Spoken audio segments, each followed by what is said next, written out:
sorrow, solitude, sacrifice. You are a Dark Knight. You've come to recognize the truth that lingers beneath the skepticism through which you see the world. But don't let those shadows claim all of you, my friend. You are still the warrior of light. Are you not? Hey, it's Phil Meyer. Let's talk about Dark Knight on controller. My Dark Knight layout follows the same tank template that shaped my Paladin and Gunbreaker setups. All role actions keep their familiar placements, and the overall approach is to place core global cooldown attacks on the base hotbar's face buttons so I can stay mobile while working through my rotation. Just like Paladin and Gunbreaker, Dark Knight uses 2 cross hotbar sets, which means you'll need at least 3 hotbars. The first set focuses on single target attacks, and the second focuses on area attacks. I switch between these by tapping the right shoulder button, which you can enable in character configuration settings. Let's walk through the layout, then look at some alternatives and leveling tweaks you may want to consider. Dark Knight's basic global cooldown attacks are placed on the base hotbar's right trigger face buttons. On the single target set, these are Hard Slash, Siphon Strike, and Soul Eater. On the AoE set, these are replaced with Unleash, Stalwart Soul, and Unmend. Just like Paladin and Gunbreaker, Dark Knight's ranged attack, Unmend, isn't AoE specific, but it takes the same slot for the same reasons. First, Dark Knight has 1 less area attack than single target, so there's just room for it. Second, having a ranged attack on the base hotbar alongside the AoE tools is convenient during dungeon pulls, where I'll often open with Unmend and then follow up with area attacks. I'll mention some alternatives to this later in the video. The bottom face button in this cluster goes to the off-global dark side attacks, Edge of Shadow on the single target bar and Flood of Shadow on the AoE bar. Keeping these on the same face button cluster makes them easy to weave between the primary global attacks. The right trigger's D-pad is dedicated to supporting off-global actions. Interject and Low Blow take their familiar spots on the top and bottom buttons for fast interrupts. Delirium takes the left button, making it smooth to activate during the basic attacks, and matching similar placements in my other tank layouts. Salted Earth takes the final D-pad button. Because Salted Earth creates a ground effect that doesn't move, I use it once I've chosen a spot to hold my ground and let enemies come to me. For that reason, I think it benefits less from a face button, making this D-pad slot a good choice. Moving over to the left trigger, Dark Knight's higher level attacks are placed on the face button cluster. These attacks are symmetrical between the single target and AoE sets, so the split feels intuitive. On the single target bar, Blood Spiller and Carve and Spit take the left and top buttons. On the AoE bar, these are replaced with Quietus and Abyssal Drain. Shadowbringer is assigned to the bottom face button on both sets.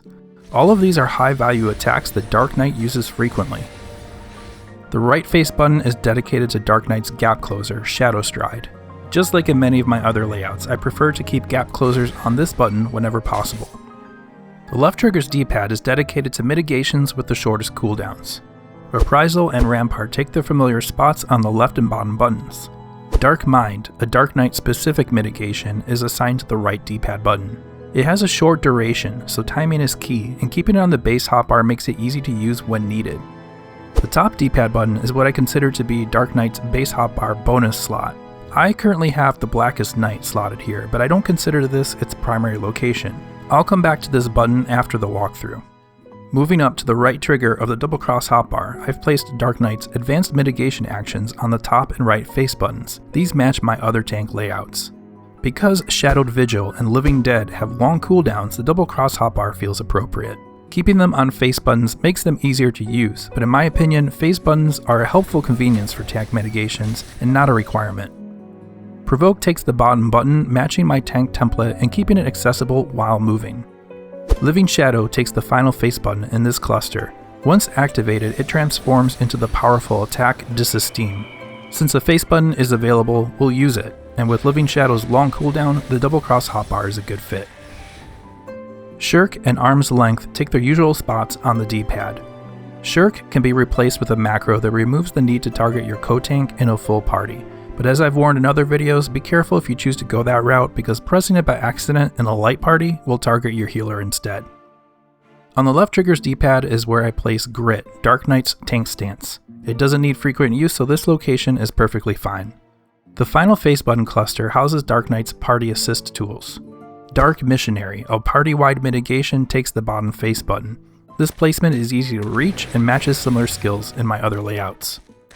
Both Ablation and the Blackest Night are single target defensive tools that can be used on yourself or a party member, and when you're off tanking they can be quickly used to support the main tank through assist targeting. Keeping them on face buttons helps with mobility during either situation.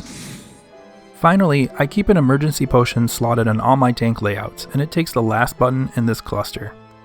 Just like my other job setups, Sprint is assigned to L3 via macro 98, and assist targeting is assigned to R3 via macro 99. These can be configured in system settings. My extended hotbar is where I keep actions common to all jobs, such as limit break, target lock-on, and focus targeting. The extended cross hotbar can be enabled in character configuration settings. That's the core Dark Knight layout, designed to feel familiar to my other tank setups and to maximize mobility while performing frequent attacks. Now that we've walked through the layout, let's take a look at some alternatives and leveling considerations, starting with that bonus slot on the base cross hotbar. With all of Dark Knight actions placed, this slot remains open, and since it sits on the base hotbar, it's worth putting to use. I've chosen to place a second copy of the Blackest Night here to make its timing smoother when countering tank busters. The shield it provides not only absorbs damage, but when broken, grants Dark Knight a free dark side attack. And because it's fueled by mana with only a short cooldown, you can use it more frequently than many other defensive tools. That said, several other abilities can make good use of this slot. Arm's Length, Shadowed Vigil, and Living Dead are all worth considering.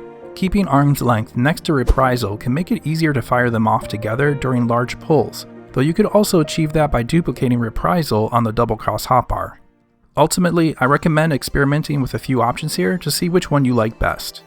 Now while you're still leveling Dark Knight or frequently running lower level content, I recommend slotting a duplicate copy of Flood of Shadow in place of Shadowbringer on the left trigger's bottom face button. Shadowbringer is learned at level 90, so there's a long stretch of progression where this slot can be used for something else.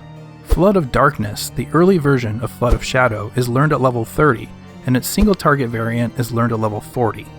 Keeping a second copy of Flood of Shadow here lets you hit it more easily before learning Edge of Darkness without needing to swap hotbar sets. Lastly, just like my other tank layouts, Dark Knight's basic ranged attack is only slotted on the base AoE hotbar. This means you'll need to swap hotbar sets when switching between single target ranged and melee attacks. I've gotten comfortable with this, but it does have a higher learning curve. If it feels clunky, you could move Unmend to the double cross hotbar instead, shifting a mitigation skill to another slot to make room. Alternatively, you could move Shadow Stride to the extended cross hotbar, which would free up space for Unmend to take its spot on both cross hotbar sets. Whichever configuration you choose will likely take some time to get used to. Before I end the video, I'll run through an example combat rotation to demonstrate the layout's flow. Just like my other layout demos, the intention is to show function in a typical battle, not to maximize damage output.